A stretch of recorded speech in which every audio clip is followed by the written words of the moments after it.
Okay, welcome everyone to another episode of Behind the Human. I'm your host, Mark Champagne, and it's my job to unpack the stories and mental fitness practices of people living at the top of their game, personally and professionally. Today, we're going to try something a little new on the bio. Darren's going to be a guinea pig on this one. He's a cool sport with this. I've got what I'm calling Darren's ChatGPT bio. So here it is. Darren Berrecloth, widely known as The Claw, is a renowned professional mountain biker hailing from Parksville, British Columbia, Canada. He has become an icon in the world of free-ride mountain biking, pushing the boundaries of what is possible on two wheels. Darren's fearless riding style and innovative approach to the sport has earned him a prominent position among the elite riders in the industry. He has competed in numerous international competitions, including Red Bull Rampage, where he has consistently showcased his exceptional skills on some of the most challenging terrain. Beyond his success in competitions, Darren is also an avid explorer and adventurer. He has traveled to remote corners of the globe seeking out untamed landscapes and uncharted riding opportunities. His adventures have been featured in documentaries and films, inspiring countless of riders to pursue their own mountain biking dreams. How's that sound, Darren? That sounds pretty wild. Pretty wild that a computer built that. Right. Yeah. Right. I love the adjectives. It makes me just really illuminates everything. Yeah, it's a crazy world we're living in. Wild. Well, welcome to the show, brother. I can't wait to jump into, just your story and your work and the different chapters in your life. It's a real honor to have you here. And I'm just going to flow with you. So we'll jump into some of what our good old friends, the AI world has mentioned in your story and whatnot. But before we get into any like the titles and stuff that you've been doing for your entire life, essentially, first question is just like, who are you outside of the titles? Who's Darren? Who am I? Well, my name's Darren. I like to ride a bike, obviously. I live in the outdoors. Outdoors is not only my occupation, but it's also my passion. Anything that's got a bit of adrenaline and outdoors, I'm addicted to. So definitely you could say I'm an adrenaline junkie. And I reside on Vancouver Island. I have a 6-year-old daughter. And yeah, I think that's the nutshell. Me, I guess. I like it. Has that evolved over time? Like, I always find a question like, who are you, today is, can be different from if I would ask you that, 10, 15 years ago. Maybe obviously some similar characteristics, but what do you think for you has kind of evolved or is maybe new in the way that you're describing yourself? Yeah, as you get a little older, especially like, when you go from your teens into your 20s, you change a ton. And then when you go from your 20s into your 30s, usually your 30s, most people, they have, children throughout that time. So that definitely changes you a bunch. But in terms of like who I am, in terms of what excites me and what really drives me and gets me out of bed every day, I'm pretty similar. Like, I've always been addicted to the outdoors and addicted to adrenaline, and some of my desires are a little bit different. Like when I was in my 20s, I just wanted to send it and hit the dirt day after day. And obviously now I'm going to be 42 this year. I don't really enjoy hitting the deck as much as I used to. Fair. I actually try to not hit the deck as much as possible. So that's definitely. But overall, I'm pretty much the same guy, I think. Do you remember when you're younger, like one of those first moments where you became obsessed with the adrenaline rush? Like, where did that come from for you? Yeah, I was a bit of a shithead when I was a young kid, and I had a lot of energy that needed to be channeled into something, and sports was definitely a good outlet for me. I would have been I was in all sorts of trouble, but I would have been in a lot more trouble if I didn't have that outlet of having my sports. And in terms of like adrenaline and, conquering fears and stuff like that, that definitely started at a young age. I knew I was a little bit different. when all my friends around me weren't interested in doing the things that I was interested in, because I would progress a lot faster. And, where my friends were like, no, I want to ride these size of jumps. And I was like, well, let's make it bigger. Why not? Yeah. It was just normal for you, right? Or it just felt intuitive? Yeah. Well, it was like, why wouldn't we make it bigger? This jump's boring now. We hit it 100 times at the same size. Let's make some bigger ones. Yeah. Yeah. Help paint the picture, because this might be a little bit of a different interview for you. I mean, like I said, when we first connected, and longtime listeners of the show know my passion for mountain biking just as you would say like probably a regular rider. But it's not a mountain biking podcast. So, I'm going to try to jump in every now and then just to help paint the picture of what it is that you do and where you're coming from. Because we've had a bunch of different top level athletes and business professionals and writers and whatnot. Most of them are at the top of their game. This is the first time I've ever had anyone on the show from the mountain biking community. So I guess the question I have for you is, when you're on a bike and you're in that flow state and you're ripping down the side of a massive mountain, like what does that feel like for you? Like for most people to really find like 100% truly find that flow state, it's a really rare thing. And not everyone actually gets to that point. And for a professional athlete in any type of sport or profession, whether he's golfing or basketball or race car driving, a good example would be Sylvester Stallone's movie. I think it was called Driven. And he would, in his character, he would hum when he gets into his flow state. And that type of a mentality is only achieved when years of dedicating your time, skill, mind, and body all into one clicks to where your confidence as it is at an all-time high, your muscle memory just is intuitive, and everything is just clicking like it should. And that is such a surreal feeling, going out into your craft and just, it is easy. You're not really stressed. Your heart rate's decently high. You're focused. There's a bit of fear in there. If there's no fear, you're doing something a little wrong, or you're a little bit loopy. Because fear is going to keep you alive. Absolutely. But for the most part, you're not like losing sleep at night. You're just, you're there, you're confident, and you're like, you know what you need to do.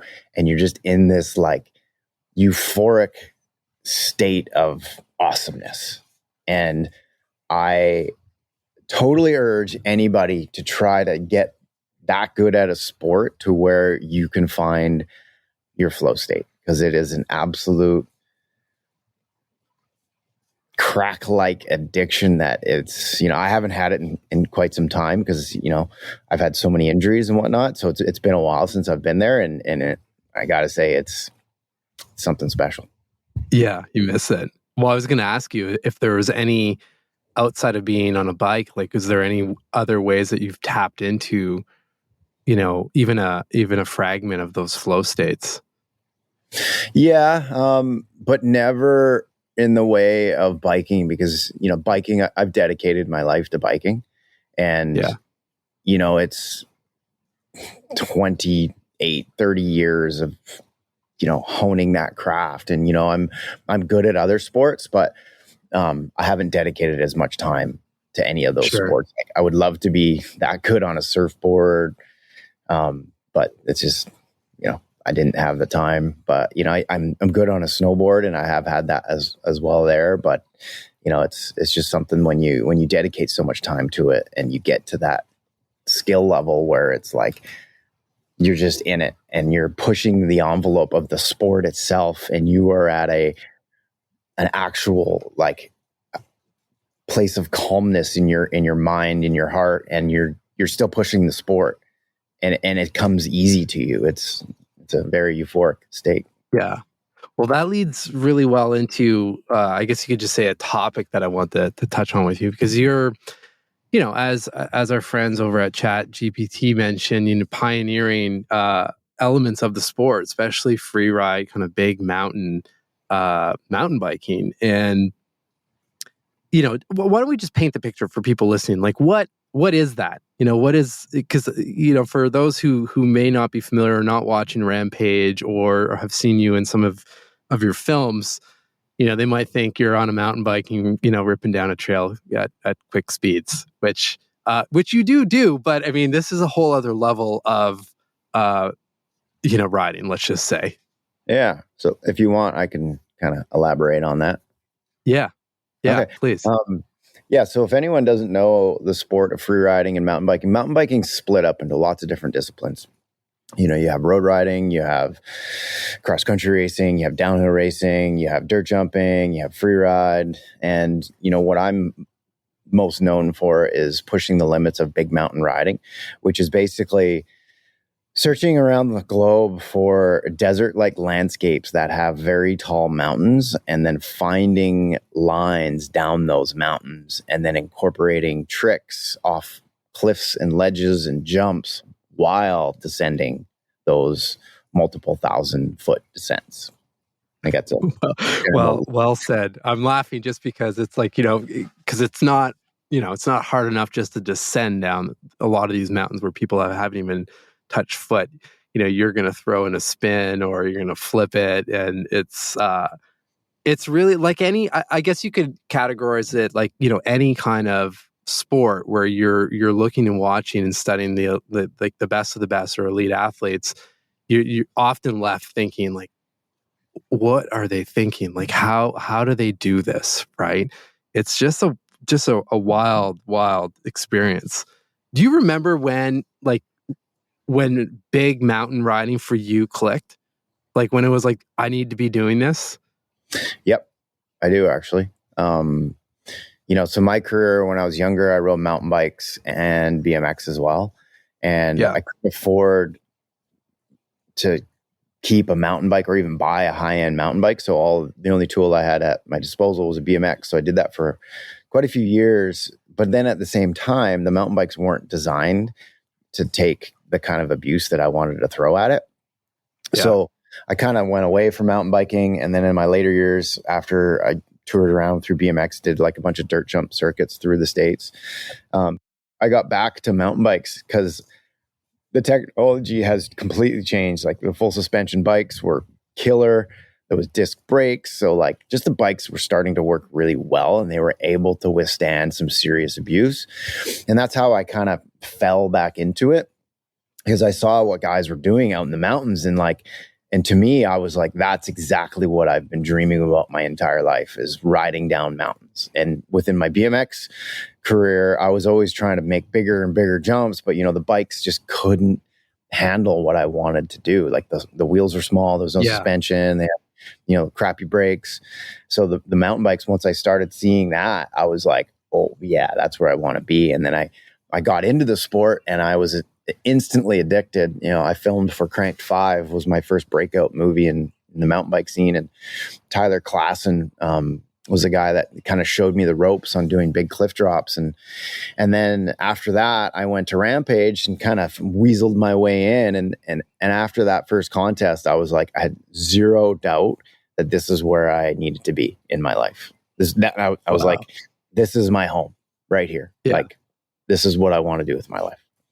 Yeah, love it. But was that the year that you placed third that year, right? Mm-hmm. Yeah.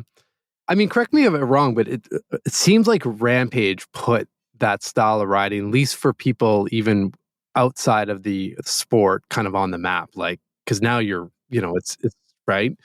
It did, and it still is. Yeah. Now you're judging in there. Yeah, I did judge last year. Debatable if I'm going to judge this year, just because there's so much controversy. It's pretty stressful. Well, I just in preparing for the conversation, I can't remember which interview I was listening to, but you were talking about that. Like, just it's got to be challenging, coming in to judge those kind of events when you've ridden them yourself, and in a way, like you're you're essentially designing and building your lines based on things that you know you can do and where you can push the envelope. And we're all unique humans. So another rider might like do something that you're like, that's easy for me, but hard for you kind of thing. So then you have to kind of step back and basically judge without that bias. Like that's got to be tough to do. Yeah, absolutely. And, the biggest challenge for me is just everyone's opinion, and then that opinion being casted upon yourself and judging yourself as a person because you gave that person a certain score, and that person being your friend, and they're pissed off. Friends, yeah. You're trying to have beers. They're racking your balls. You're like, come on, man. Why'd you freaking give me that such a shitty score? Like you could have did better, man. Don't suck. Yeah, exactly. Oh, but yeah, I could see that being challenging. Darren, this show is very much linked to just like powerful questions, and there was one like reflective questions that typically start, projects or allow for big life pivots and things like that. And there was a question in Where the Trail Ends that I wanted to ask you about. It's just a beautiful thing. I think it sums up a lot of what you do, and it's, how do you find something that most people have not looked at? I mean, where do you even start with a question like that? Google Earth. Google Earth. Yes. Elaborate. I know where you're going with this, but go for it. Like even years ago, I've looked and found lines. Like for instance, when we did this movie, North of Nightfall, where we went to like the Arctic Circle, there was lines where I found on the computer that I'm like, "Ooh, I bet this goes." And I went there and I wrote it. Yeah. I was like blown away. Like, how the hell did I find a line in the Arctic Circle from my laptop that I'm staring into right now? And I traveled zillions of miles and now I'm writing it. It's pretty bonkers. It's pretty wild. How did that whole project come to be? North of Nightfall or Where the Trail Ends? Yeah. North of Nightfall.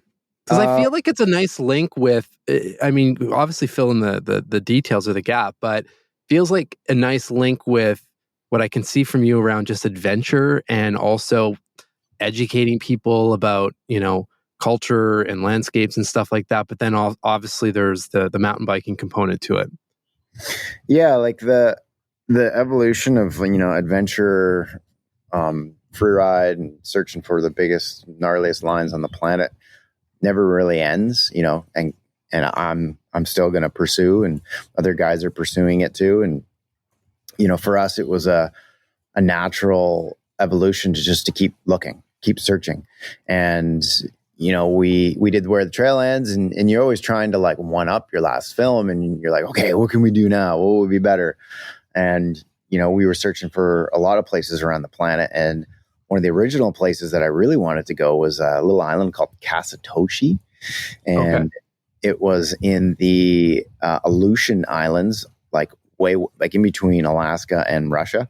And it had been a volcano that erupted, and all the ash that went into the ocean contributed to a large amount of phytoplankton, which trickled down through the whole marine ecosystem that translated into like a really huge run of salmon this one year. And I wanted to tie that story into like, okay, this is why all these ocean conditions for the last 4 years were amazing and all the sea life flourished from it.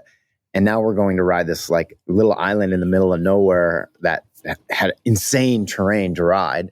But then we found out that it was a marine park, that it was like a no footprint zone. Not even like you can't ride bikes there. It's like you cannot set foot on the island. Like it is actual nature preserve, like don't go there sort of thing. So so after that we're like, okay, well that's a bust, so let's see where else we can go and try to ride our bikes down some big mountains. And then we then you went over North Pole, because that's that's the first place you'd think about for riding bikes. Like you're looking for color on the map, and you go into little zones and you're like, okay, that looks like black, that's rock. And then you're like, ooh, I can see some like reds, some light browns, and some grays mixed in. And then you start to learn over the years, like the colors and what that really relates to. And then you like, if you see something, then you can also dig in and see if anyone's got pictures of the area. So you can actually have a picture from the, perspective of land. And then you're like, you put two and two together and you're like, yes, that looks like rideable dirt. Hello, friends. Given you're here, I'm making the assumption that you're motivated to be mentally fit. So with that in mind, I want to let you know about the Better Questions newsletter, which publishes once or twice a month, providing all of us the opportunity to slow down, think, and ask better questions. As you know, quality questions are my thing, and this is an opportunity to share the prompts I've studied and curated to help our minds be healthier, clearer, more intentional, and expand our mental capacity. You can sign up over at behindthehuman.com/newsletter, which will also give you a preview of my debut book, Personal Socrates. That's behindthehuman.com/newsletter. Now back to the show. So, and when you land there, because for that one, you went a year before, right? Yeah, I think to scout it out.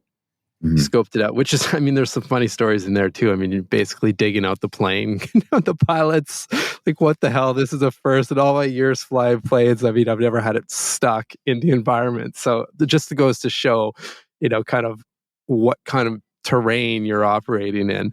But when you go on those trips, like, what are you looking for? Well, you're looking for size of lines, something that's going to really translate well on the film. And, something that people are going to look at and be like, wow, that looks insane to ride. Because if it looks insane, it's twice as crazy for us to actually ride. Yeah. Because, the film never really shows its true gnar factor. So for us, it's like, pushing our riding, the envelope of the terrain. And if we can achieve those two things, then, it translates to something that's going to look great on film. Okay. So if we're excited about the line, that usually means that it's going to look good. Gotcha.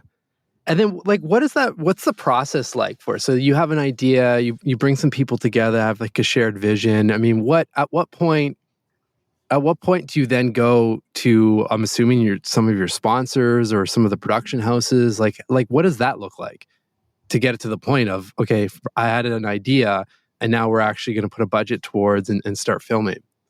Yeah, well, like for us in this industry, we call them a deck. A deck is basically like a proposal for an idea. So you want to build a deck and then you pitch it. You pitch it to whoever will listen. And in these cases, a lot of my big films, Red Bull's been the one to have the appetite for this type of adventure and content to own to help promote their products, which is, kudos to that company. And, I'm pretty sure it's no stranger to most people that, Red Bull is the formidable force behind a lot of these really cool projects and events. And the stuff that they do is just, it's awesome. It is pretty incredible. Like that, I think when we first met, I had mentioned, well, that was in my email. I was essentially watching Red Bull TV with my son who's 7. So I just see you're older than your daughter. And the thing that has been so awesome as a dad, watching that stuff, and not just mountain biking, really anything that's on there, is it just shows, I think it shows kids what's possible, right? Even if they don't go and do that, but they still know it's, it is possible to do that. And this is my own experiment I'm running, but just the mental, performance thing and like confidence that like you can do that. It's gotta be a good thing for anyone really watching, right? Yeah. For us, you forget what it's like in a lot of ways to be, I guess, normal. Yeah. Yeah, because that is normal. That is your normal, for sure. You know what I mean? Because like I've been doing this, like I'm 42 this year, and I've been traveling the globe riding my bike since I was 20. So I'm going on like 20 some odd years of at a high level traveling around. So this seems normal to me. And for someone, and I get taken back sometimes when a friend goes, hey, I want to do, a backpack trip to Peru, like. And they start asking me questions and I'm just nonchalantly like, oh, you just did this, and this. And they're like, what do you mean, looking at me like a deer in headlights? And I'm like, well, don't you know that you just do this, this, and this? And they're like, no, I've never done this stuff before. And I don't have the confidence to just jump on a plane and get out of the plane and not have a hotel and a taxi and all these things lined up. And, all those little things that I've got the confidence over the years of like constant travel. Like, I forget that people never had that. There is some people that are like, dedicated travelers and they've been doing it well, but like, you forget all those little things after so many years of doing it in and out day to day. Yeah. Well, you're just riding the wave, right? Absolutely. And like it's like you're comfortable in the uncertainty. What'd you say? Yeah. I don't want to get off the wave. Yeah, totally. Well, what is it like? What in your life are you doing that you would say is outside of your comfort zone and not your regular normal? Well, I guess, starting a bike brand, that's a big challenge for me because, the business side of myself, that's not my strong point. My strong point is going out, riding my bike, creating amazing terrain, creating projects, building bike parks, things like that. But the actual like sitting down at a computer, building out spreadsheets. Ooh, everyone loves spreadsheets. All that kind of stuff. That's where I lack. So that's where my, an office person will sit there and talk to me the same way I will talk to a regular person about travel. And they're like, well, don't just have like command keys, do this. I'm like, no, dude, I ride a bike. So it's a different challenge for me, right? Where other people have been in office for all these years. And it's like, you can do it with your eyes closed, where I'm like stabbing away, like trying to figure it out, like how to build this spreadsheet with freaking custom formulas and whatnot. So that's a challenge, and it's good. It's an evolution, and I'm not afraid to challenge myself and take on something new and scary, and wish me luck. Well, for sure. I'm extending all the good vibes your way. I mean, just in general and starting new projects, whether it's something like, building a bike brand or taking something on again outside of your regular comfort zone. How do you, like you personally, like how do you start? Like, what are some of the questions like to just get going? To your point, you may not know or have all the skills for that particular role or whatever you're working on. But I mean, you've done some pretty wild things in your life. So there's some recipes there usually. Yeah, well, as a person, and I'm going to flip to a book I just actually passed on to a friend yesterday. The book's called The Comfort Crisis, and it boils down to how in society now versus 200 years ago, people were challenged with doing really hard things on the daily. Nothing was easy. You couldn't just go to a fridge and grab a piece of meat that's been chilled. You had to go and hunt, and you had to go and like everything was hard. Nowadays, people can barely go from their air-conditioned car 20 feet to a grocery store, and they start panting and huffing, like not everyone, but there's statistically speaking, a lot. Yeah. Like, I'm not going to paint that picture, but as a whole, humans, like, we're all pretty soft. Like, even myself, all these creature comforts that I have personally, it's, it makes you soft. And this book talks about how good it is to go out and do something really, really, really hard that challenges your mind, your body, your soul. And afterwards, that experience, a crushing experience, you come back into life, everyday life, and you look at these problems where normally you would be like, oh my God, this is a huge problem. You now look at it like, I just hiked mountains for like 18 days with like 80 pounds on my pack, fighting off wild animals, trying to hunt. This problem is no big deal. And you have a different perspective on it. So I think that's where, you do all these things that I've done in these challenges, and then you flip the switch to, hey, I got a new challenge. I know how this goes. I have the tools that's key in my bag to be able to deal with it and know that it's all going to be all right. If I put 110% of my effort into anything, I know that it's going to succeed. I can have a shitty idea, and I know if I put my mind, body, and soul and my back into it, I know that it will succeed. Yeah. So that's so key. I mean, this links directly into the mental fitness work that I do with individuals and teams, and I just call this experience stacking, right? Because we forget about all of those projects or situations where when we started them, we felt terrified, or they were scary. We didn't know what to do, but then we rocked them, we conquered them, and it's just another one of those situations. If we kind of go back and bring them in, then at least we can start, and that's the key. Yeah. I love your point. Like, I think what we face, or what we have right now in society, unfortunately, is like this. It's like this undercurrent grade of stress all the time, like the unhealthy stress, and hence all of the disease out there and so forth. Agreed. And we don't have the healthy stress of, like, to your point, like putting yourself consciously in a situation to grow and push and whatnot, right? But we've just, like, speaking about normal, we've just normalized being like soft. you said, being soft and just and looking for comfort. And the language I always use is like we're on autopilot, and hence for me, like the motivation behind questions and everything around my book and the show is just questions allow us to pause and think and and come off the autopilot. So yeah, it's just so important.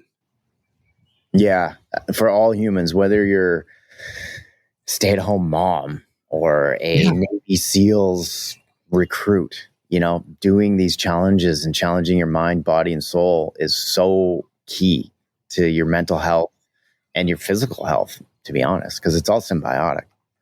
Totally. Well, here's a perfect example from your story. I mean, we can fast forward a little bit, but at one point, I forget the line. I can't remember what event caused this, but in the mountain, especially in the pro mountain biking world, there's no shortage of injuries. That's for sure. Was it North of Nightfall where you had the doctor and you guys were in the tent and he's like, he just wanted to get a lay of the land? That was Dr. Clark.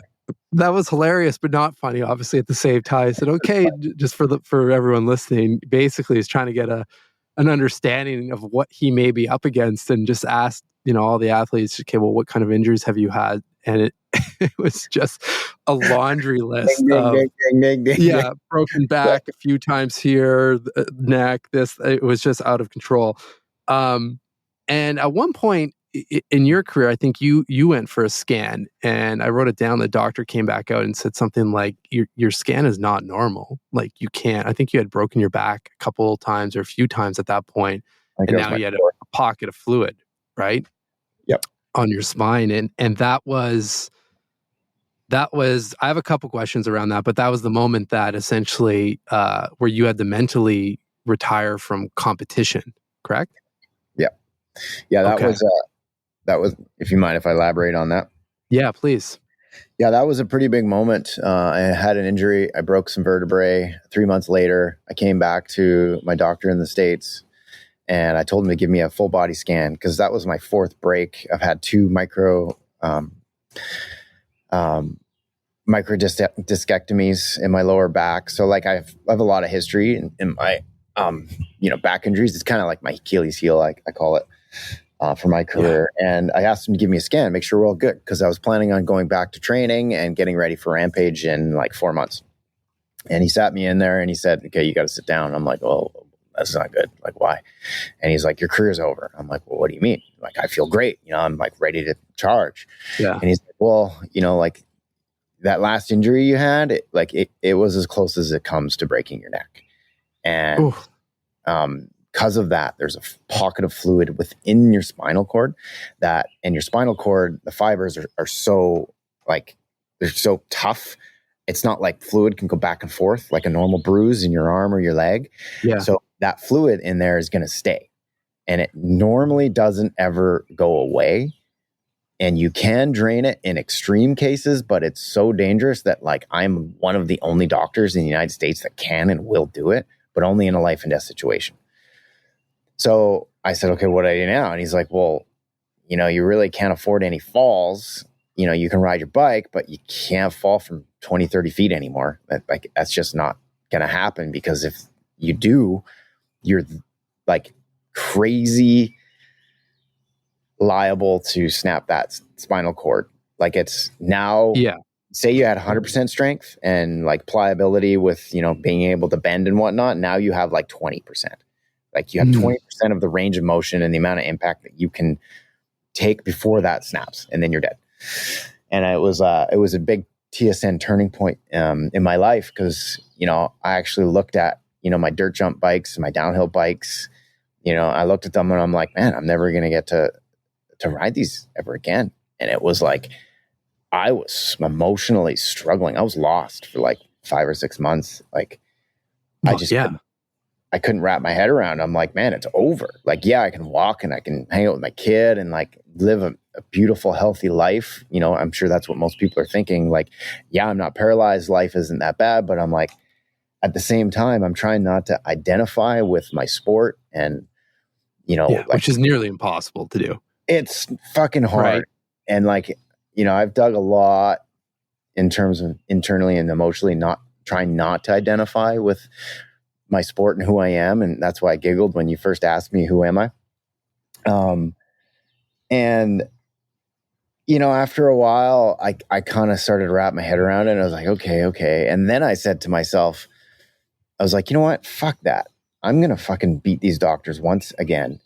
Like time and time again in my like career, I've had doctors say, okay, you know, you're not going to ride in 6 weeks. It's absolutely impossible. You need to be 12 weeks until you're healthy. And then at 6 weeks, I'm riding. Like, for instance, one day, this hand doctor, I broke like a boxer break in my hand. And he's like, you're nuts to think you're going to be riding in 4 weeks at Rampage. And I was like, well, for starters, watch me. And I think I was at like the 3 week mark with, I just got my cast off my hand. And he's like, okay, well, first of all, we got to do a test to see where your arm strength is. And on my good hand, I think I had like 170 or 180 foot-pounds of pressure that I could put with my right hand. And normally, I think a normal person's like around 100, 110. Obviously, I squeeze brakes for, you know, a living. So I got hand strength. So my good hand was 180. And then the hand that I just broke was at like 150, 160 at week 3. And I was and I'm looking at the guy like squeezing in, and I'm like 50 pounds over a normal person's like strength, and like not even wincing. I'm looking him right in the eye, and he's like looking at the gauge. I'm like, yeah, drop the thing. I'm like, I'm out of here. I'm going to ride my bike today. Peace. So when I had my neck injury, I had a ton of respect for this doctor, but at the same time, I was just like, Dr. Bray, I'm going to prove you wrong. And with my knowledge of health supplements and diet and exercise and just my program, I was very confident that I was going to beat this. And I just started to like ride at the level that I was comfortable with. Like I used to do, say, 30 plus foot drops. And I said, you know what, fuck it. I'm going to do 10 foot drops. Because I'm going to bring my level down here, where I'm very, very comfortable riding, and I'm very confident that I'm not going to crash. And what that's going to do is it's going to give me endorphins. I'm going to train my ass off. I'm going to eat crazy healthy. I'm going to supplement like crazy. And I'm going to fucking kick this thing in its ass. And I went back for I think it was like an 8-month follow-up. And he's like, okay, it hasn't grown. Because, you know, at first he was like, you know, need to make sure that the tumor wasn't cancer. And make sure that it was, you know, injury related. And we determined that it hasn't grown. It's like stabilized. So we're like, okay, that's good. And then he's like, I'll see you in a year. Came back in a year, and he's like, I don't know how you did it, but it's like 30% less from what it was. And I'm like, all right, that's the news I wanted to hear. And he's like, you know, like, well, what are you going to do? Like, it seems like you're like, whatever you're doing, it's working. And, you know, like, we're almost at the point where I can give you my blessing to like start taking risks again. And I'm like, well, I'm good where I'm at with my career, and, you know, switching to more adventure kind of guy in terms of, because before I was trying to push the envelope of the sport. And now I've wrapped my mind around, okay, that's not me anymore. I'm shifting to pushing the envelope of my personal adventures and, you know, my limits of my body to do like, you know, crazy adventures and stuff. And then a year later, I came back and he's like, man, I don't know how you did it, but this thing's almost gone. Like you're So at wild, right? you're at like 20% left of this, little pocket. And it's clearly, like record timeline, it's going to be gone very soon. And to prove my point, last spring, I actually was trail riding on a mellow trail, and I didn't check the jumps that some kids had changed, and I ended up snapping my neck. And I ended up, it was, all clean compression fractures. But if I still had that pocket of fluid, that would have snapped for sure. So that's just an testament to I healed it and I came back stronger than before. So that's like a bit of an example. You probably didn't have to go to that level extreme to test your hypothesis. And that wasn't on purpose at all. Wasn't the plan. I was just chilling on a trail. I didn't even have knee pads on, for instance. Man. I was chilling, just riding a trail I've ridden a bunch of times, and some kids changed it, and I was an idiot and didn't check the jumps. I just kind of, my ego got in the way, and I thought, I can handle anything. It's just local mellow trails. Yeah, that's when it happens, right? It's Well, I mean, thank you for elaborating on that. I mean, this is kind of where I was hoping we would go, because I remember that moment in, whether it was a video clip or a film or wherever it was, but I remember when you got essentially the news that you were out of the danger zone, and I found it so powerful that you had mentally done the work and moved on to, whereas you would automatically, I think, assume, you'd be like, okay, well, he's done all the work, he's back in it, like, let's go. But you put in that work. So I do want to talk about that, because you did mention those 5 months were hell. And I think those 5 months were probably pretty relatable to other people, maybe not in the mountain biking world, but just when you do have an event that happened, and it happened to me as well, where as much as we try not to do this, where your identity is wrapped up into something, and then in a moment's notice, it's over or it's gone. At least that's the story we tell ourselves, right? So, like, for you, like, what, practically speaking, what were you doing? Like, what did it look like during those 5 months for you? Well, those 5 months, like, physically, I was healthy. Emotionally, very unhealthy. I could go take up, because like I said, at that time, I felt great. I was ready to start training. I was going to go right back into it. It's harder. It is harder. Right? You got a cast on your leg. You can see it and feel it. You have some sort of injury. And then, like, knowing that there's an injury inside of me, I can't feel, I can't see, but it limits my ability to take slams. It was definitely a lot harder to take and mentally wrap your head around. And for me, like, it was like losing a friend, up to death. There was a big piece of me that I lost, and I never really got back, because I'm not, I never will be there ever again. And when I talked about getting into that flow state, like, I'll never get there again. Like, and it's sad. I've come to terms with it, but and being able to mentally do the work to be okay with it, I think, is really powerful. And I challenge people themselves to dig in and mentally do the work to overcome anything that is a loss in their life, whether it be their car or their girlfriend or boyfriend or, a loved one. Everyone in this world is surrounded by loss, because that's life. We live, we die, and totally come in and out of our lives, and being able to do the work mentally to purge yourself of all of the attachment you have to whatever it is you're mourning the loss of, it's a tool, and you have to practice. If you've never had it before, like, for instance, a good example is like someone that's never ever lost a friend or loved one, a pet in their life, and then all of a sudden they lose someone really close. Like, it doesn't take a rocket science to understand that that's going to be really hard compared to someone that has had a real in-depth experience with loss of life and loss of friends throughout a young age, and having a healthy relationship with, loss of life and loss of stuff, friends, thing. Yeah. It's important. Yeah. Well, I mean, and for those listening who may not know, I mean, you unfortunately you have lost, some pretty close dear friends in the sport and whatnot, and it happens obviously in something that's, you can say, risky in terms of extreme sports. So I wonder, like, outside of, and I know you do go to therapy when needed and so forth, but outside of therapy, like, what has helped you? Like, what are those little micro things that you do day in, day out that allow you to, purge some of those attachments or process some of, just some of the emotional pain with any kind of loss? Well, I don't know if you've heard me tell this story, but I love telling it, so you may have heard it, but I'll tell the listeners here.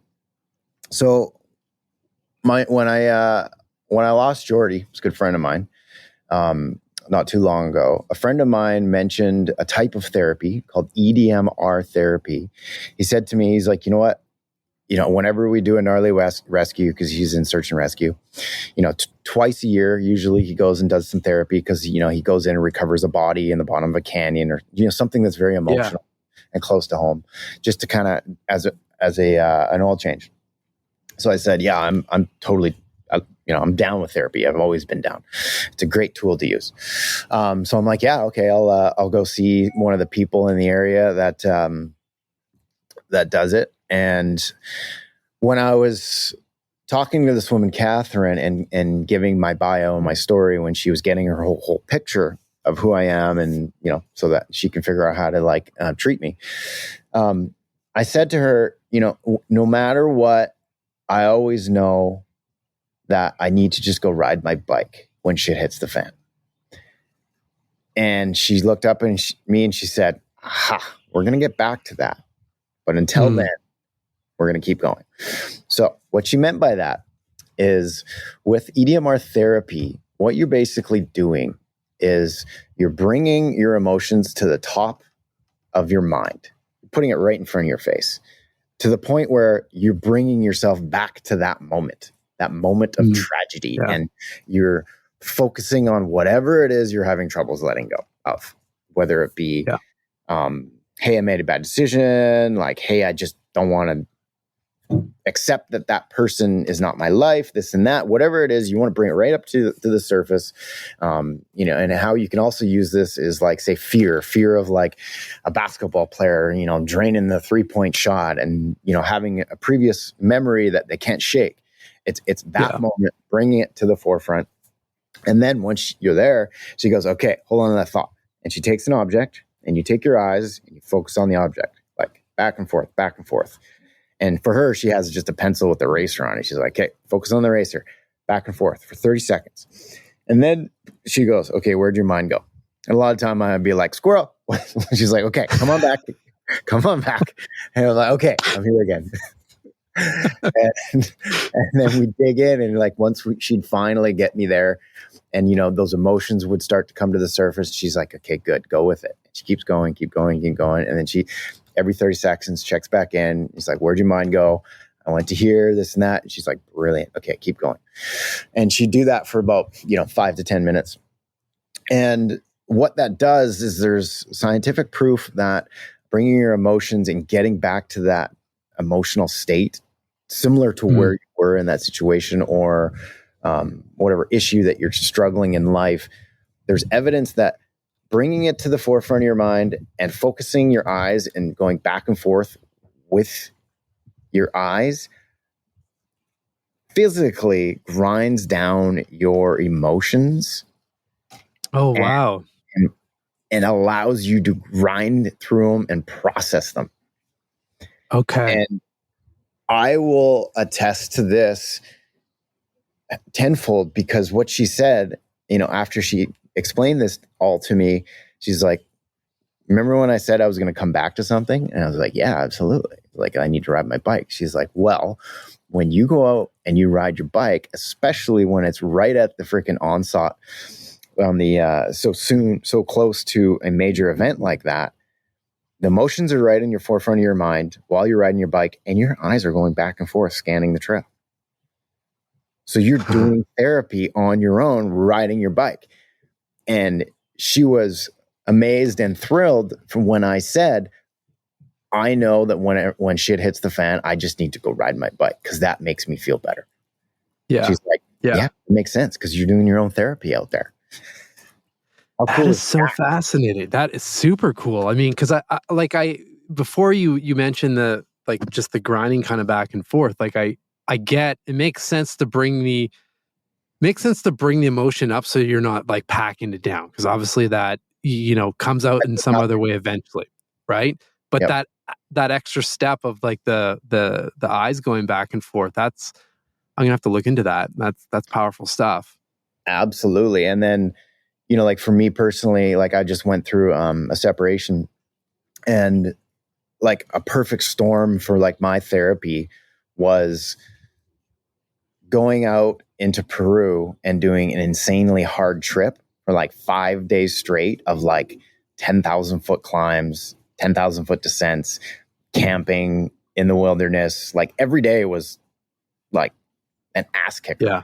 So like for me, bike on the back, 6 hours, just step after step, high elevation, struggling, like just knowing I had these tools in my toolbox and doing nothing but thinking about my current situation and grinding through my emotions was like an optimal like therapy to, heal from this loss. And everyone can attest to losing, someone in a relationship. So it's everyone can side with me on that. And just having those emotions and knowing that, like, normally before knowing the EDMR therapy and how it helps, a lot of times, like most people, we would push it down. That thought would boil up. Be like, nope, I'm not going there. I'm not letting it ruin my day. This is beautiful. I'm like out in the, the Peruvian Andes and everything's great. I'm not letting it ruin my day. But now that I have these tools, I'm like, no, let it come up. Let's focus on that.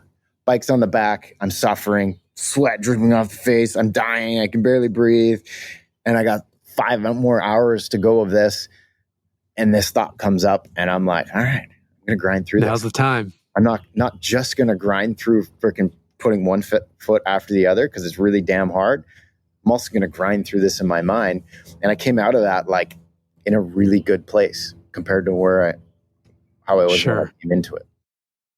Well, you brought this up earlier. It's like putting, it's that whole concept of how we've become soft and doing those intentional, hard, stressful things, essentially, right? Which is what you're doing physically and mentally in those situations. What are your daily routines look like, or any consistent factors that have been helpful for your mind and also your physical health? I mean, I know you've, at least in the past, had a pretty dialed in morning flow of a smoothie and whatnot. And I know listeners would be really pissed if I didn't ask about some of the things that helped actually you health wise in terms of, basically dissolving that fluid. Is there anything that's like consistent though now that you keep up with? Yeah, like supplements, friends that don't really understand supplements, they look at me when I have a full handful of, supplements. They look at me like I'm crackhead. And then one scoop, one gulp of water, and I down it just because I take so much. And they don't really get the fact that all my supplements come from plants. And it's just like, no different than taking a spoonful of like ultra greens and putting it in. It's just a bunch of pills, capsules. So like in terms of getting particular about what I really think makes a big difference in a day-to-day health regime, one underlooked thing is, first of all, having a supplement company that actually builds it from plants, not in a laboratory. And even like Olympic athletes, I look at their bag and I'm like, looking at their ingredients, I'm just like, 18 years old, like this is no better than a Centrum multivitamin. Like, what do you do? You call yourself educated, right? Yeah, so it's like, get educated on what your supplements that you are taking, because I guarantee you a lot of people think that they're taking the right stuff, and if it doesn't come from plants, it's not the right stuff. You can't mess with nature. And then at the end of the day, what's your brand of choice? I mean, this is obviously not a sponsorship plug or anything like that, but I mean, just what works for you. It is a sponsorship plug, but at the same time, if they didn't Perfect. if they didn't give me free stuff, I would still buy from them. There's a Okay. Canadian company called the Vina Originals, where like Okay. they don't even Heard touch of them. any of their stuff with heat. Like that's how strict Oh, they are. wow. No chemicals, just plants. It's super clean. And enzymes. Enzymes are a very underlooked element to like health, thriving. And for me, like healing an injury, I eat them like cereal. Like Yeah. the pills, like, and the label says 2 per day, twice a day, and that's because the owners is forced to say that on the labeling. Yeah. Because and they can't say health product. You can just say supplement. And meanwhile, people in the know like us, they're like, no, this will actually save your life. This will heal you from lupus. This will heal uncurable diseases if you supplement in large doses. Like all the technology and the data and research on curing cancers and stuff. It's this notion of like one little pill is like the max you can take. If it's from plants, your body's going to deal with it. It's going to store what it needs for later. And if it doesn't need anything and it can't use it, it'll freaking excrete it. So it's, and then, a good healthy protein is key. And then like a D complex. And then, for me and my smoothies, I always do a big heaping scoop of spirulina and chlorella. And if I got it, blue-green algae. That's another good one. And then like, I run out time and time again, but I always try to do phytoplankton in a liquid. Okay. Phytoplankton. And do you think like, did you adjust your supplement routine for the specific healing in your neck, or is this kind of like the staple? I try to keep like a consistent baseline going. Like if I miss a day, I'll I won't double up, but I'll make sure I get back into it, because your body has a good ability to, maintain and reserve certain things and for later, like body's good for that. But then at the same time for injury, I go times 10, 2 or 3 times a day. And that's how I have stumped doctors time and time again. Yeah. Well, I've heard you say you feel like you heal faster in your 40s than when you were in your 20s. Like, totally. Had you known this stuff, right? Like, it would have been like almost like, oh shit, I would have been back out. Yeah, I would have just been an absolute fucking force to be reckoned with at 20. Because you can hit the deck and keep on running. Love it. Well, last question for you, brother. I mean, what makes you smile each day? What makes me smile each day? Well, lots to smile about. If you got breath in your lungs, it's the main thing, Yeah. You can't take life for granted. You can always look around and look around you and find negative things in your life that you wish that you could change. But, you've heard it before. You got to focus on the things that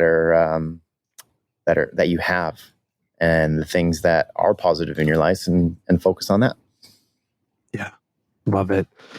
Well, man, I mean, we can definitely do a part 2 if you ever want to come back. I mean, there was a whole section around fear and confidence that I wanted to tap into your brain, right? I mean, just there's so many topics when, you see a buddy go down hard and then you've got to, drop in, you've just been dropped off in a helicopter on the peak of a mountain. They're filming. Like, I can only imagine the pressure of that for, even if someone doesn't go down, but especially someone goes down, you've got to get yourself back in, mental space of just, doing it. Right. Like, so I would love to eventually sit down and talk about that and I guess go real specific on the topic, because I think there's a lot, again, like we're not all in those situations, but we are often in, it's the emotions of it that we can relate across different industries and whatnot and use cases. So, but for now, I'll put a cap on this one,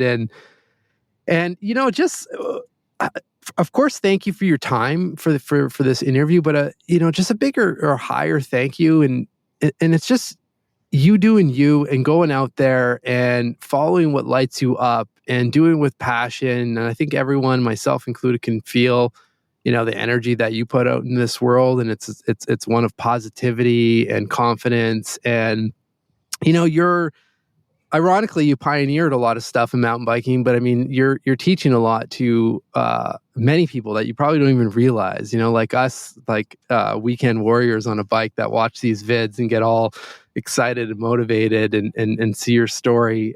Right up to the people that are coming up in the sport, right, and kind of passing the torch on in some of these respects. So thank you for that service in this world as well, and I'm excited to see what comes next. Sounds good, bud. Appreciate you taking the time and sitting down and doing the interview with me. It's been fun. Appreciate it.